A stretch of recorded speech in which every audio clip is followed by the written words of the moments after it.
যে বউটা ঘরে সারা দিন রান্না করে, খাওয়ার পরে সবাই তো পেট ভরে চলে যায় কাজে কাজে, রান্না মজা হয়েছে এই শব্দটাও অনেক সময় আমার বোনেরা শুনতে পায় না, কিন্তু রান্নায় যদি একটু লবণ কম হয় পুরা ঘর তুলে ফেলে।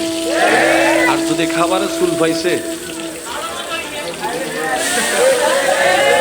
কারা করছি আমরা?